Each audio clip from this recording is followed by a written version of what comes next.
Quem está feliz, diga amém. Quem está feliz, diz glória a Deus. Só os vivos levanta a mão e glorifica.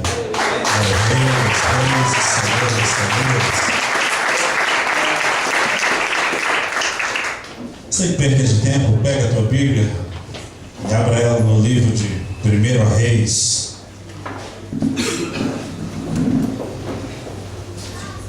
O Senhor é bom.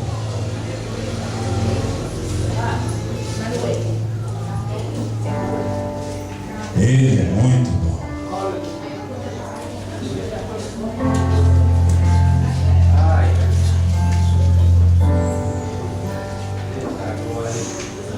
Vira para o teu irmão e fala com ele assim: tenha certeza de uma coisa, você está no lugar certo.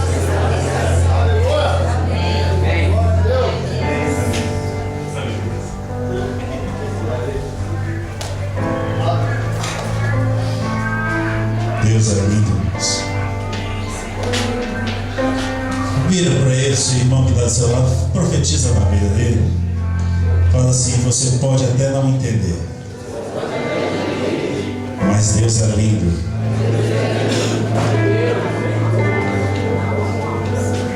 Quem pode se coloca de pé em reverência à palavra do Senhor nosso Deus. Livro de 1 Reis, capítulo 19.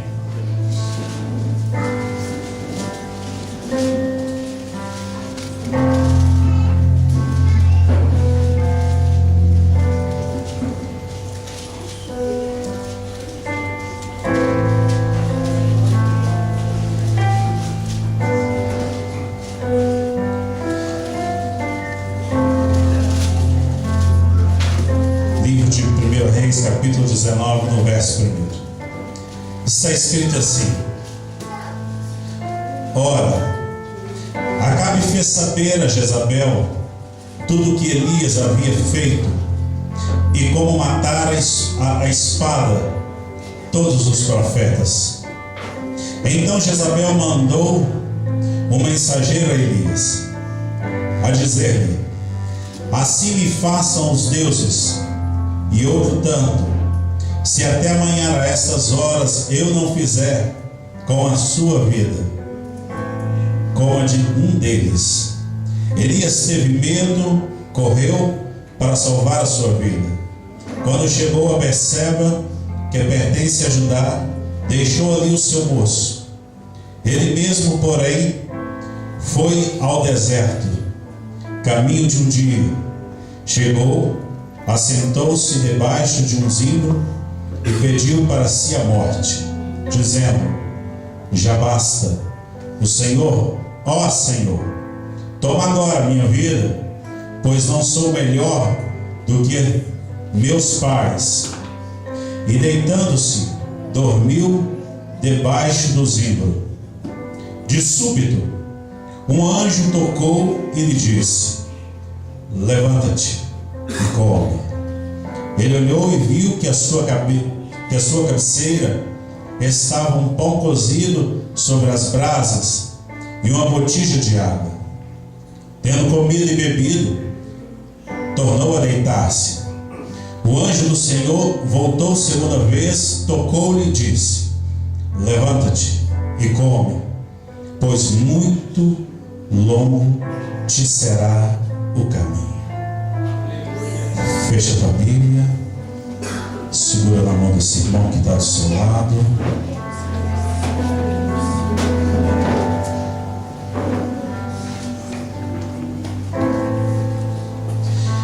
Senhor, o Senhor é Deus em cima no céu e embaixo na terra. O Senhor é aquele que estabelece reis e tira reis. O Senhor é aquele que governa essa terra com a força do seu poder. E a tua palavra diz: o Senhor dá a vida e o Senhor tira a vida, e nada sai do controle do Senhor. A palavra do Senhor diz: operando o Senhor, quem impedirá? Porque ainda antes que houvera dias, o Senhor já era. E ainda antes do findar dessa terra, o Senhor continuará sendo, porque a tua palavra diz: eu sou o Alfa, eu sou o Ômega, eu sou o princípio, eu sou o fim. Para onde me esconderás dos meus olhos? Amém. Se toda a terra está diante da tua face, conhece o meu deitar e conhece o meu levantar. É o Senhor que me permite deitar e é o Senhor que me permite levantar. Senhor, meu Deus, eu coloco a tua igreja diante dos teus olhos nessa noite. Que venha o Senhor a andar no meio da tua congregação nessa noite. Senhor, meu Deus, revela, Senhor, aos olhos da tua igreja aquilo que está oculto diante dos nossos olhos naturais. Abra os nossos ouvidos espirituais. Queremos ouvir a tua voz neste lugar, Senhor. Que a tua voz possa ecoar diante do nosso coração. Nós queremos sair desta noite, Pai, curado e restaurado, em nome de Jesus. Só aquele que crê, levanta e glorifica ao Senhor nosso Deus, em nome de Jesus. Pode se sentar, povo do Senhor.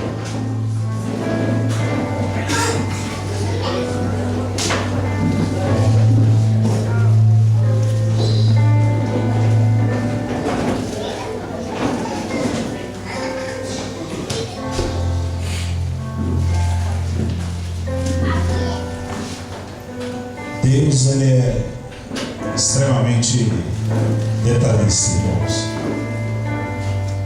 Deus é extremamente detalhista e organizado. Eu e você, nós podemos até ser desorganizados, mas se existe alguém organizado, esse alguém é Deus. Tem hora que Deus faz algumas coisas que a gente não entende, porque Ele pode estar a caminho do sul. Se necessário for, Ele para a viagem de alguém, vai ao norte, resolve o que tem que resolver e depois volta em direção ao propósito que Ele colocou no seu coração. E uma coisa eu entendo: uma vez que Deus diz que chegaremos ao local certo, irmãos, vem a tempestade, vem o vento, vem a fome, vem a adversidade, vem a frustração, vem a morte. Se necessário for, Ele trará de volta a vida, só para cumprir a palavra dele. Cutuca o seu irmão e fala para ele assim: o Deus que você serve é um Deus vivo, que ouve o seu clamor. Pode adorá-lo por isso?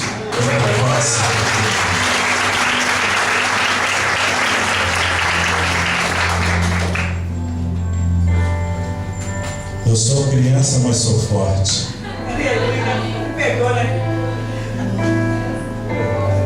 Deus é profético demais, irmãos. Porque o texto vai dizer da fraqueza do profeta. E a palavra do Senhor diz que da boca das crianças Ele vai tirar o verdadeiro louvor e a verdadeira dança. E é por isso que Ele disse para Jeremias: Jeremias, não diga que você és uma criança, porque colocarei as minhas palavras na sua boca. Vamos caminhar. Irmãos, quando abrimos a nossa Bíblia no livro de 1 Reis, capítulo 19, nós vamos encontrar o grande profeta da vez, profeta Elias. O profeta Elias agora está vivendo o pico, talvez, do seu ministério, o auge do seu ministério, mas vivendo também, talvez, o momento mais crucial da sua vida, que é o momento de decisão. Porque Jeremias haveria de se levantar um dia, Salomão haveria de levantar um dia, vários profetas haveriam de se levantar um dia, mas tudo eu entendo que tudo é sequência de alguma coisa. Antes de me esquecer, volta para esse irmão, para ele, e fala para ele assim: você faz parte de um processo. Fala para ele, não esqueça isso. Você faz parte de um processo. Antes que eu me esqueça, senão se eu esquecer, guarda no seu coração. E lá estava Elias agora, vivendo no tempo do rei Acabe. Acabe está reinando agora no norte, e está dominando e pelejando aquelas terras, está governando. Mas Acabe, ele vai esquecer um dos princípios básicos que Deus deu ao povo de Israel, ainda quando esse povo estava saindo do Egito. E um dos mandamentos que Deus vai dar para Israel foi o seguinte: chegando na terra da promessa, chegando na terra da possessão, não tome deste lugar homens, mulheres para se casar, e mulheres não tomem homem desse lugar para se casar. A Bíblia vai dizer que Acabe agora ele entra, ele começa a governar, e ele esquece desse pequeno detalhe, que não deveria ele tomar algumas mulheres dentro daquela terra por herança, por posse, casar-se com elas e ter filhos com elas. Ele esquece disso, e a Bíblia vai dizer que ele vai se casar com Jezabel. Passado dias a fios, essa mulher ela traz para dentro de Israel costume, ídolos e religiões diferentes daquela que o povo de Israel estava acostumado. Mas a Bíblia vai dizer que se não bastasse somente isso, agora essa mulher ela esquadrinha o coração desse homem e leva esse homem a cometer vários tipos de pecado dentro de Israel. E a Bíblia vai dizer que esse homem vai caminhar não segundo os seus olhos, o seu coração, mas vai caminhar segundo o desejo, o costume de Jezabel, porque implanta no seu coração os seus costumes e ele vai segui-la. Eu imagino que esse homem ele é apaixonado por Jezabel.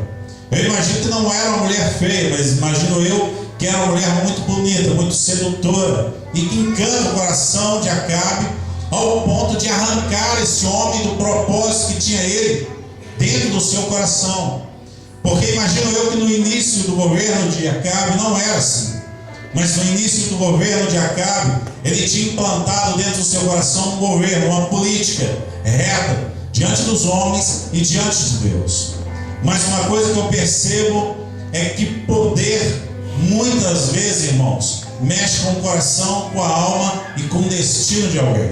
E quando eu vejo Acabe agora tendo o governo na mão, governando Israel, mas por um tempo esse governo, aquilo que deveria ser para o bem, começa a direcionar esse homem ao vale da sombra da morte, porque caminhando ele ao lado dessa mulher, essa mulher vai levar ele a produzir coisas tão terríveis, que belo dia a Bíblia fala que ele está caminhando sobre a sua terra e ele vai ver uma vinha, e quando ele vê essa vinha, a Bíblia fala que ele deseja essa vinha, e quando ele desejou essa vinha, a Bíblia fala que Jezabel volta para ele e diz: se tu desejou, então tu vai ter essa vinha. Imagino eu que ele, sabendo que era a herança de alguém dentro daquela terra, e a importância que alguém dava à terra, ele sabia que ele não poderia tomar aquela terra. Mas a Bíblia fala que Jezabel arquiteta com seus príncipes e manda matar o dono da vinha e toma por possessão aquela vinha e dá a Acabe de presente. A Bíblia vai dizer que Acabe agora vai esquecer das suas raízes, das suas origens, e vai praticar todas essas coisas dentro do seu governo. Mas uma coisa eu entendo, é que uma geração faz menção às gerações que virão. Pastor, o que tu quer dizer com isso? Uma nação em pecado levantará uma próxima geração caída e destruída.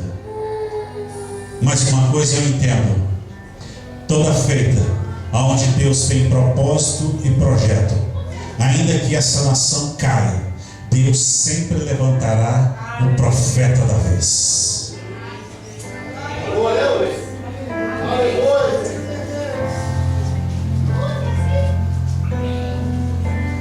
Quando Deus percebe que a geração posterior virá caída, Ele tem a necessidade de, naquele tempo, levantar o profeta da vez.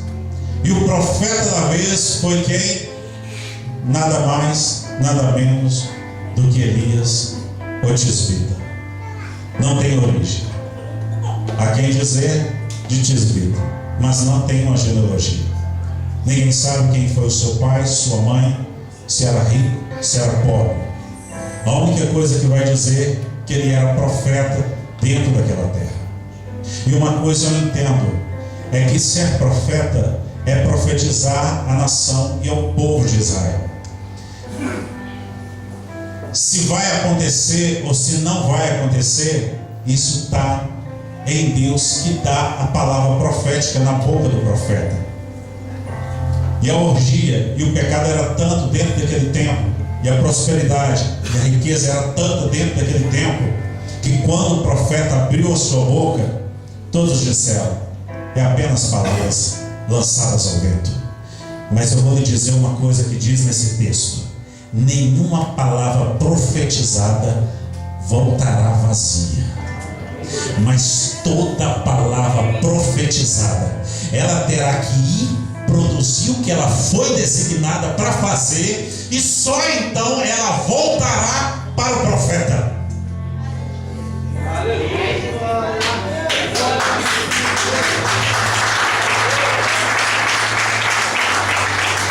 Eu vou dizer de novo, para você entender: nenhuma palavra que você profetizou, ela voltará vazia. Passa o céu, passa a terra, mas essa palavra terá que voltar para você concretizada, porque o Deus que você serve vela para fazer se cumprir cada uma das palavras que sai da tua boca.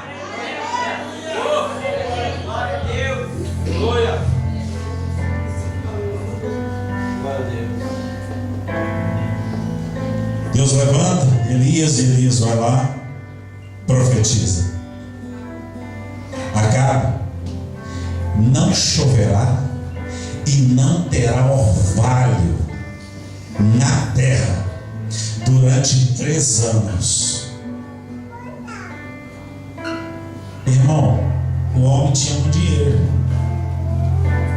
o homem tinha muita terra, o homem tinha muita água. E na terra da bonança, acreditar em palavras destruidoras, ninguém acredita. Diga ao rico que ele ficará pobre amanhã, e ele vai rir da sua cara.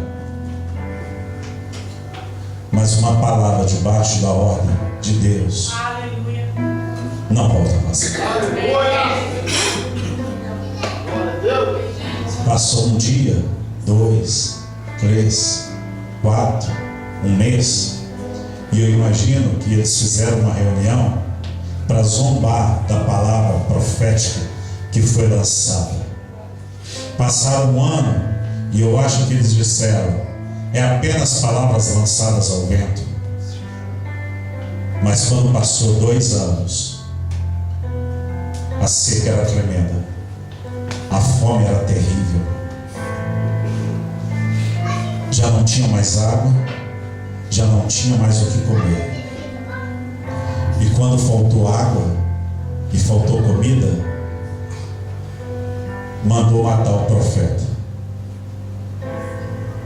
porque Jezabel sabia que Baal recebia sacrifício, e para aquietar e acalmar a ira de Baal, deveria ser ofertado no altar de Baal o próprio profeta Elias.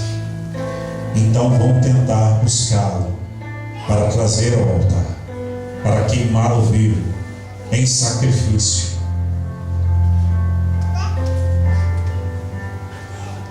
Mas a Bíblia fala que durante 3 vezes que os soldados foram buscar Elias, ele orou, fogo caiu do céu e consome o exército que foi buscá-lo para entregar no altar. Deixa eu profetizar na sua vida. Levanta sua mão mais uma vez. Você é imortal até que se cumpra todas as promessas de Deus na sua vida, sobre a face dessa terra. Na quarta-feira que foi mais um exército, o general voltou para ele e disse: guarda a minha vida, Elias, porque eu também sou homem da sua descendência. guarda a minha vida e vem comigo. E ele vai, mas ele vai entendendo que haveria de ser o dia da decisão. E ele agora vai chamar os profetas de Baal e Azera para o cume do monte. E quando ele vai chamar os profetas agora para o cume do monte, ele sabe que agora ele vai chamar aquele povo, aqueles homens, os profetas, para o embate. Porque já deveria chamar aquele povo agora para o embate de gigante entre Baal e entre o Deus que ele servia. E eles vão chamar esses homens agora. Porque existem coisas, irmão, deixa eu dizer para você. Sabe qual é a minha e a sua dificuldade? É porque existem coisas na minha e na sua vida que não andam. Sabe por que é que não anda? É porque você não anda. É porque você não toma a iniciativa. Porque para algumas coisas acontecer na minha e na sua vida, você tem que tomar a iniciativa. Porque se você não tomar, nunca vai acontecer. Nunca vai concretizar. Há 4 anos atrás, irmãos, eu tinha um carrinho. Está ali fora, eu mesmo ainda. Mas chegaram e colocaram na minha mão um carneiro. Falou assim que, ó, está na sua mão. Se você quiser, é seu. Eu falei, meu Deus do céu, mal estou conseguindo pagar isso aqui. Como é que eu vou pagar isso aqui? Eita, agora, hein? Final do mês agora é a última parcela.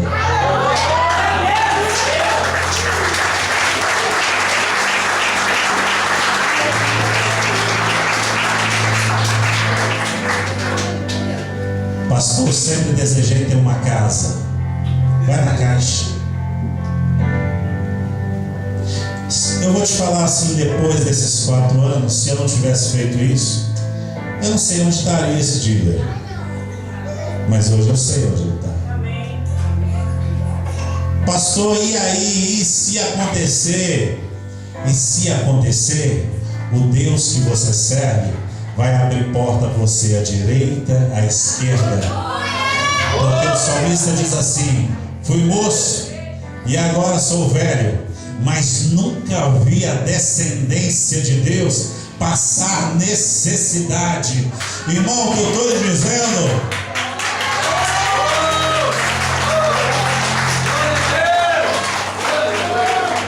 é que está chegando a hora do embate. Está chegando a hora do confronto entre aquilo que você prega e o Deus que você serve. Porque se isso aqui não fizer diferença na tua vida, não fizer nada na tua vida, por gentileza saia e vai viver outro caminho. Mas se o que você serve começar a fazer a diferença na sua vida, à direita, à esquerda, para cima, para baixo, então vou dizer uma coisa: então se cumprirá o que está escrito em Salmos: tendo ele feito olhos, não verá; tendo ele feito pernas, não andará; tendo feito eles mãos, não estenderá para abençoar o teu povo; tendo ele feito ouvidos, não ouvirá o clamor da tua igreja e do teu povo. Deixa eu te dar só um recadinho para você: o seu Deus vive. O seu Deus vive. O seu Deus vive.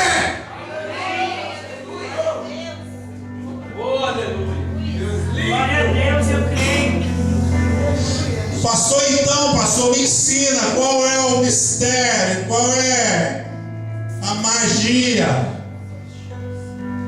Não tem mistério, não tem magia. Mas Deus vai revelar isso, sabe onde? No altar. Porque os maiores mistérios estão revelados no altar. E o altar é o lugar que você mais foge. E é onde estão os maiores segredos.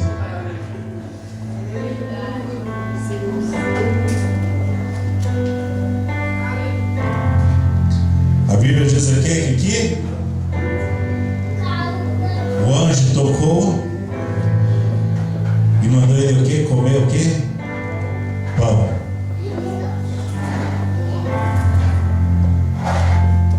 E hoje eu cheguei em casa de uma feijoada.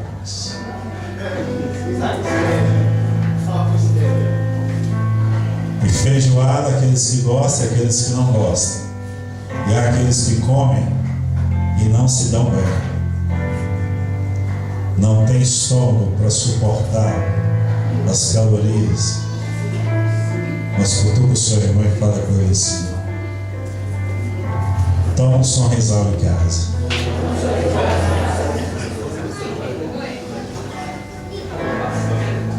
Irmãos, eu não canso de dizer, irmãos, eu não vou passar a minha geração sem ver sinais e prodígios.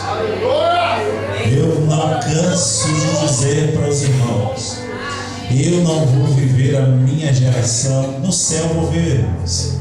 Eu vou ver anjo voando para a direita, para a esquerda, para cima. Eu vou ver carro de fogo, eu vou ver Moisés, eu vou ver Josué, eu vou ver Caleb, eu vou ver todos esses homens.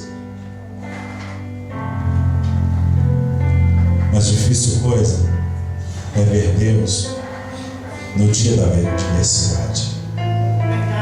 Porque a adversidade ela espreita a nossa alma e o nosso coração e a nossa fé.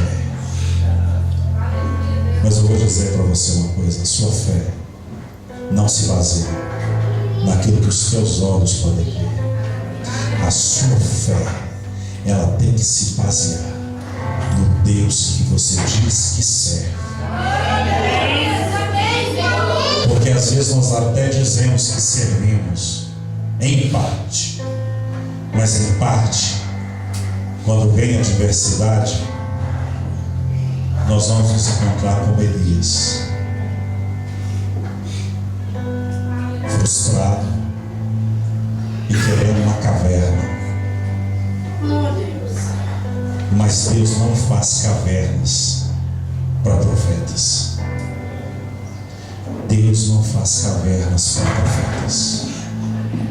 Nós podemos até entrar nas cavernas por um tempo, mas em tempo Deus se apresentará na nossa caverna e nos perguntará: o que é que nós estamos fazendo dentro da caverna?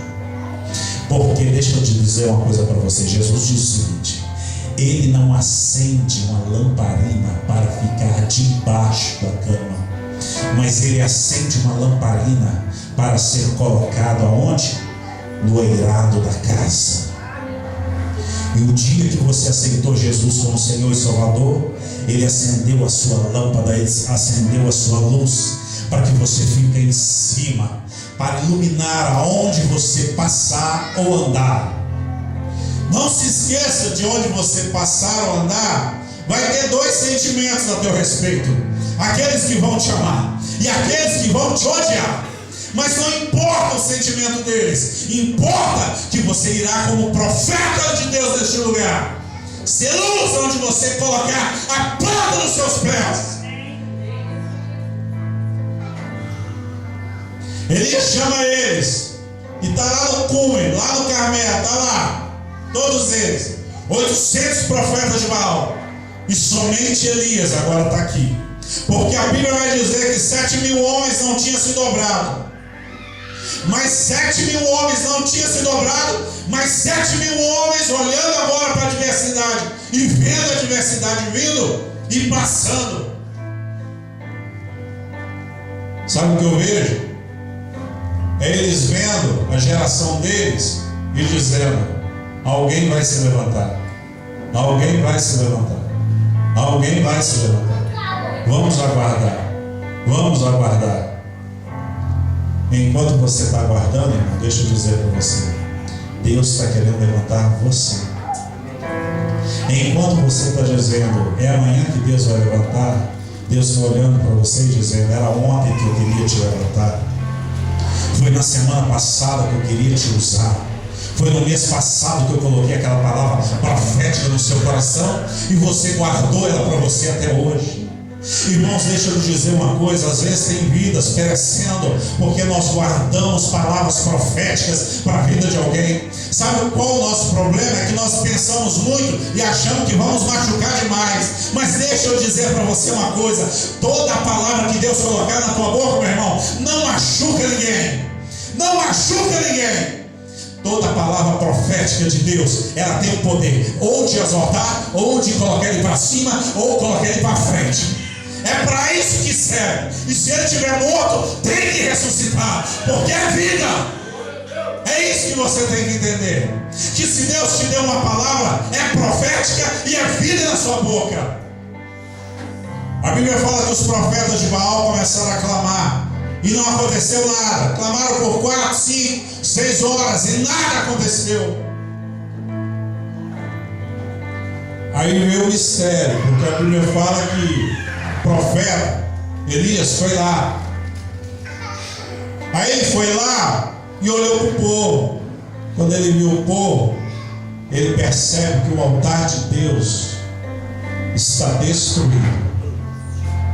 A primeira coisa que ele faz, ele vai lá, ele pega as pedras, volta ela para o lugar, tira a teia de aranha dela, tira as cinzas dele, tira toda a lenha velha dele, restaura ele.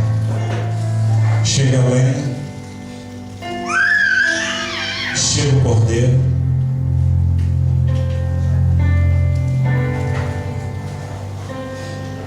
chega a água, e ele vai fazer algo dentro, perto do altar, que é algo muito profundo, é algo muito poderoso. A Bíblia diz que ele cava ao redor do altar. Guarda isso para você. A Bíblia diz que ele pega uma ferramenta e ele cava ao redor do altar. Eu imagino que essa cova, ela vem pelo menos abaixo do joelho. Sabe o que ele está dizendo para mim? Que com Deus tem que ter profundidade. Vou dizer de novo. Com Deus tem que existir profundidade de relacionamento. Não conheça Deus pela metade. Não conheça Deus de ouvir falar. Não conheça Deus somente por aquilo que as pessoas dizem ou pregam a respeito dele. Ele está dizendo que sem profundidade, sem intimidade com ele, nada acontece. São apenas palavras. Mas depois da profundidade, ele vai fazer algo muito forte e muito poderoso. Ele vai dizer: traga aquilo que está te faltando. É muito sério. Irmãos, nós só damos aquilo que está sobrando.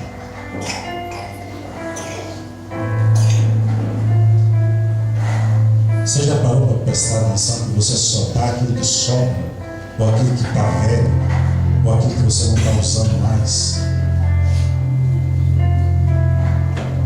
Porque nós somos mesquinhos, nós somos avarentos.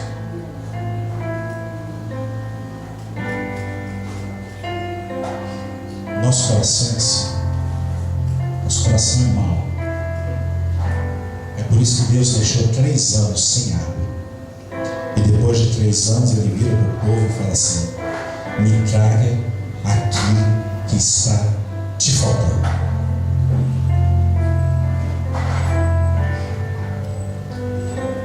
Eu imagino que alguém no meio da multidão diz: você está louco. Isso não existe. Como é que nós vamos trazer água se tem 3 anos que está faltando água? Ninguém tem água para dar. Elias, talvez tu ficou fora dessa terra, mas tem 3 anos, ninguém tem água aqui. Ninguém tem água para dar nesse altar. Mas ele sabia que sem água não tinha clamor. Sem água faltava um elemento. Tenta acender uma lâmpada lá da sua casa só com positivo, se você acende. Ou só com negativo, se você acende.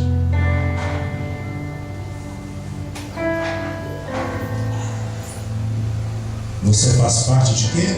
Acho que você esqueceu. De um processo. Irmão, parece loucura, mas o homem está no meio do deserto, a água secou. Aí Deus fala com ele assim: Elias, sai daí agora e você vai lá para Sarepta. O que eu vou fazer lá? Não, tu vai lá. Chegar lá, uma viúva vai cuidar de você. Ele chega, bate na porta e fala assim: aqui, eu estou aqui, Deus mandou vir cá, falou que eu sei que vai cuidar de mim. Sabe o que essa mulher disse para ele? Já tem 3 anos que não temos água, não temos comida, não temos nada. Estou fazendo a última refeição. Eu e meu filho vamos comer e depois vamos morrer. Aí o profeta olhou para ela e falou assim: então faz isso primeiro para mim.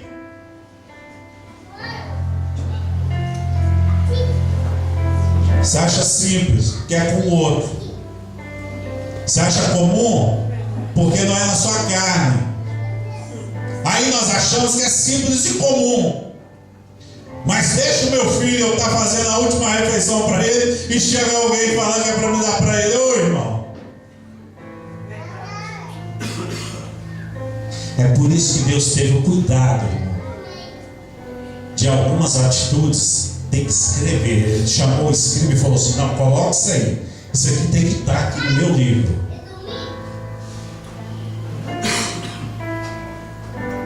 Parece fácil, né? Mas não é fácil. É difícil. Você quer ver como é que é difícil? Vem cá, já. Vem cá, meu escudeiro. Pega um gasofilácio ali, coloca aqui no centro.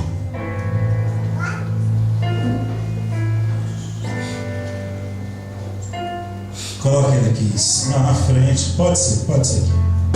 Abre ele. Amém, queridos? Quantos perceberam que nós estávamos sem bebedor lá fora? Quantos perceberam que nós estávamos tendo que vir aqui gelar água para tomar?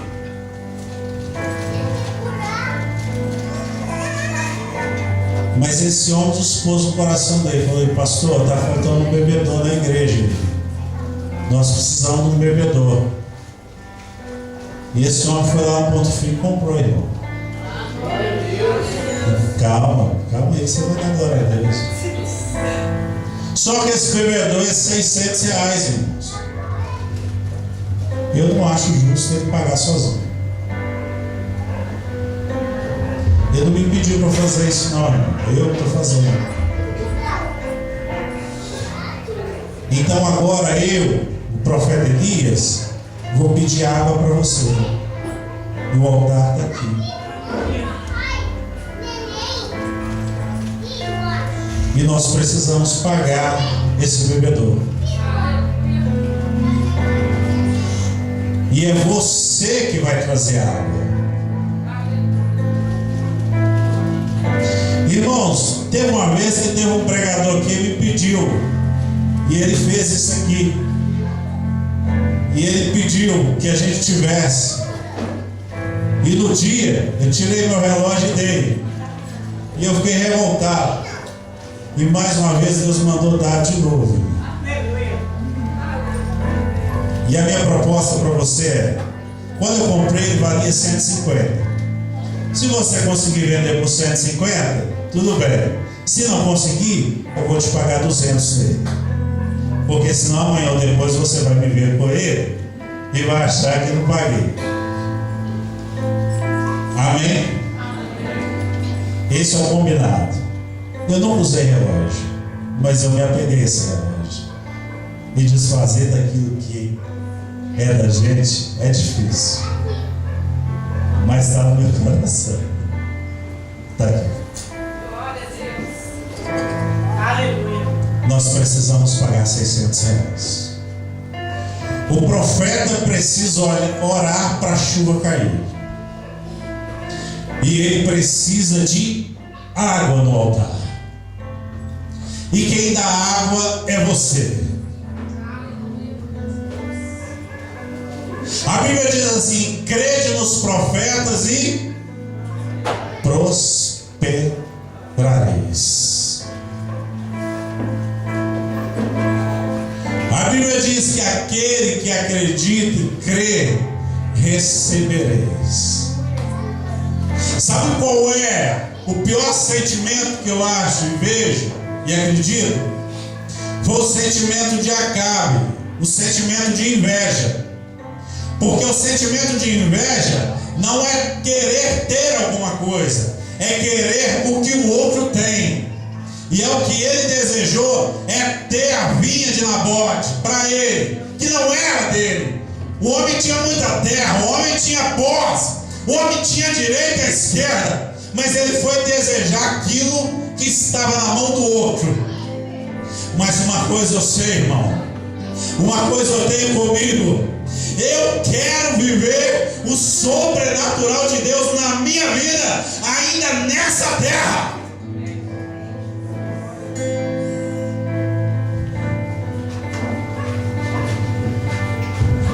É ainda nessa terra. É ainda nessa terra.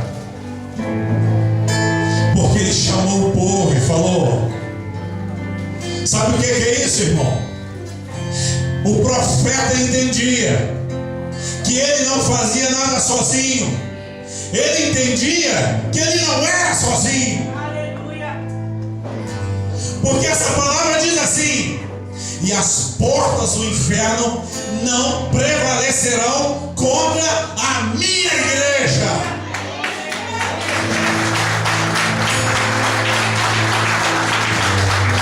É contra a igreja dele.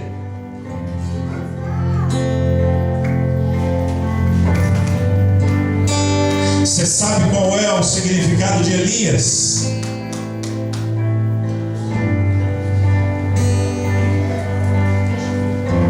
Você sabe qual é o significado de Elias? Se você olhar para o Brasil, você vai ver vários homens. Uns chamam Maradona, outros chamam Garrincha, outros chamam Pelé, outros chamam Ronaldinho. Foram homens influenciados por homens dessa terra.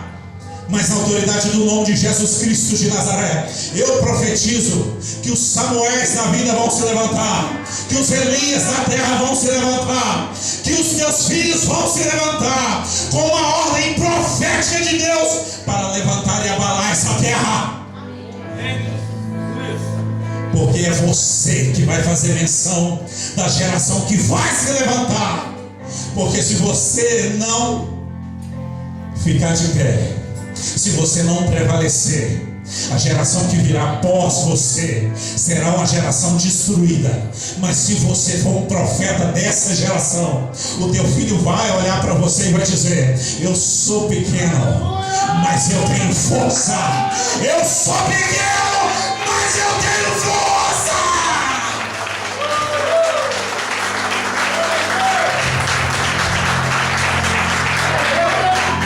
Sabe o que eu imagino um dia depois do Carmelo? Aqueles homens, aquelas mulheres dizendo: eu vou colocar o nome do meu filho de Elias. Eu vou colocar o nome do meu filho de Elias. Sabe qual é o nome de Elias? O significado? Só o Senhor é Deus. Você não entendeu? Deixa eu explicar para você entender. Existe coisa que você faz, mas não tem força para realizar alguma coisa.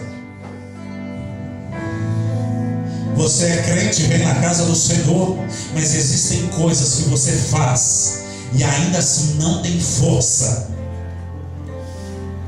Aleluia! Sabe o que o avião faz? Ele vai a 100, a 200, a 300. Quando ele chega a 300, ele puxa a força dele e aí ele sobe.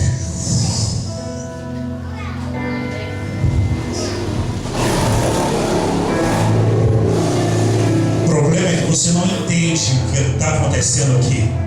Deixa eu dizer para você o que acontece aqui. A Bíblia fala que logo após Elias orar, e ele diz: para que todos saibam que só o Senhor é Deus. O que a Bíblia diz? Que o fogo que desceu lambeu tudo e pega a água e sobe.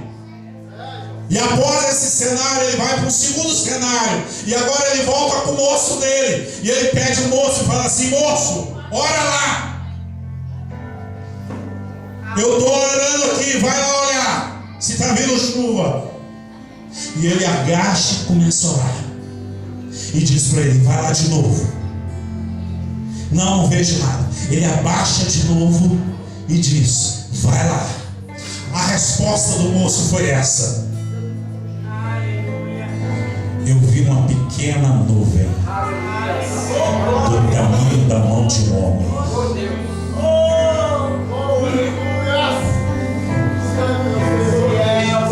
Você não entendeu. O que eu estou profetizando a teu respeito é que Deus vai levantar uma mão para te socorrer. Não vou dizer de novo para você entender. O que eu estou lhe dizendo é que Deus vai levantar alguém a teu respeito para estender a mão para você.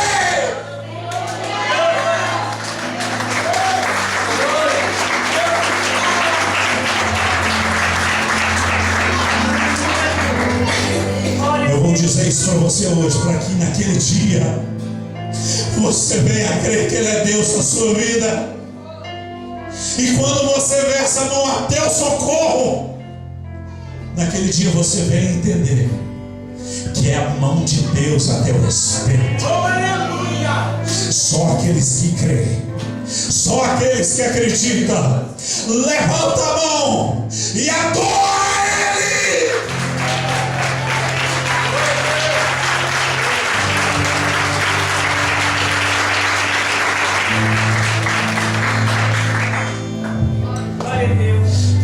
Mas profeta sofre, profeta paga preço alto, profeta tem suas costas calejadas, profeta sofre afronta.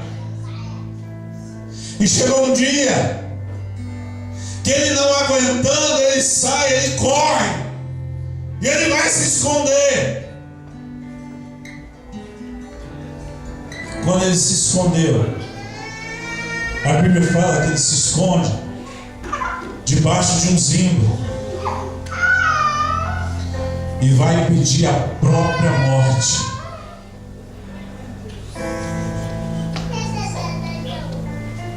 Às vezes, irmãos, a gente olha para os grandes profetas, os grandes homens de Deus, e sabe o que é que nós achamos? Que eles eram super-heróis. Super-Homem, Mulher Maravilha, alguma coisa parecida. Mas é por isso que eu amo servir esse Deus. O homem que vê fogo descendo do céu é o mesmo homem agora que está escondendo e dizendo: tira a minha vida, porque eu não aguento mais. Tira a minha vida, porque eu não estou suportando mais. Aí a Bíblia fala: cai um sono profundo sobre ele, ele adormece, e quando ele acorda, o anjo já tinha preparado o pão para ele na cabeceira da cama. E a palavra do anjo para ele é: come, come,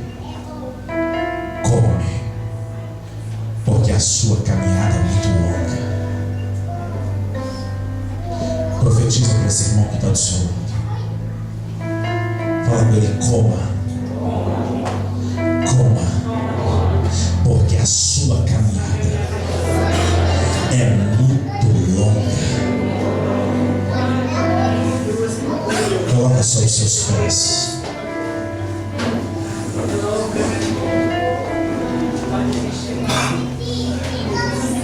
Fala com ele assim: se você parar, os seus filhos vão parar, a sua geração vai parar.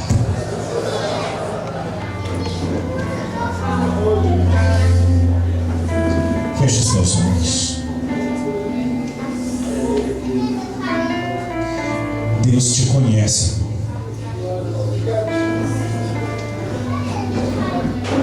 O que eu quero te dizer é que Deus te conhece. Glória a Deus. O que eu digo é que você está no lugar certo nessa noite. Você não está no lugar errado nessa noite. Você está no lugar certo que Deus escolheu para você estar nessa noite. Sabe por que você está no lugar certo? É porque Ele sabe que precisa alimentar você. É porque Ele sabe que precisa fortalecer você. Ele sabe que precisa enxertar força de novo em você. Ele sabe quem é você, quem você será nas mãos dele. Nessa hora, no meio desse embate, no meio dessa aflição, no meio dessa angústia, Deus necessita que você permaneça de pé. Deus precisa que você estabeleça de pé.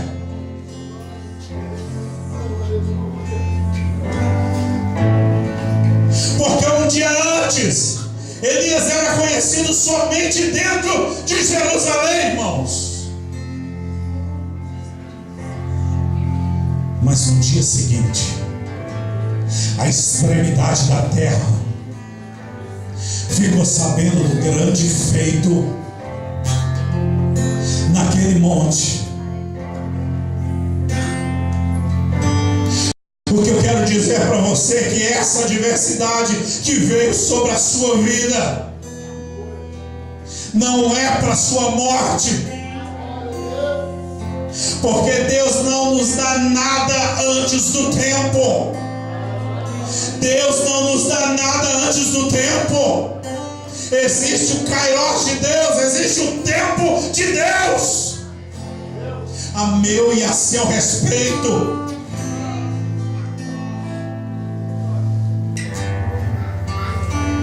Se existe alguma coisa que não veio nas suas mãos ainda, é porque você não está preparado para receber ainda.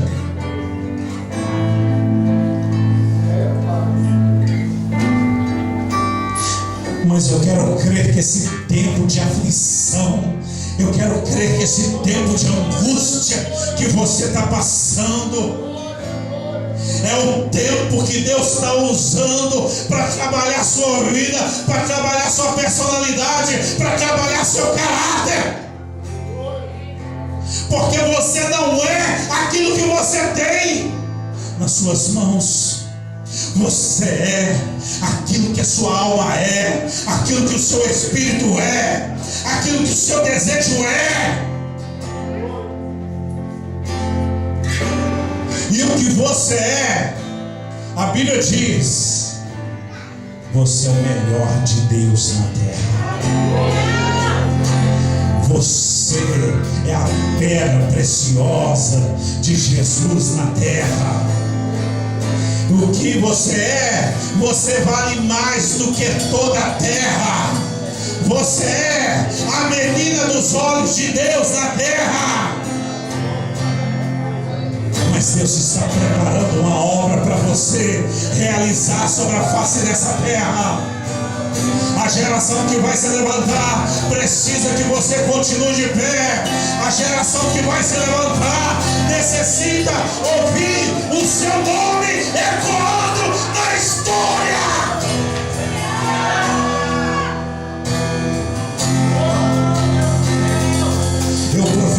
o seu nome não vai ficar só nesse tempo, mas eu profetizo que o seu nome vai ecoar na história dessa igreja, vai ecoar na história do Evangelho. Eu profetizo que Deus vai eternizar o teu nome na história, porque na autoridade do nome de Jesus Cristo de Nazaré, naquele grande dia, eu quero crer que o próprio Moisés vai se levantar, porque conhece o teu nome na história.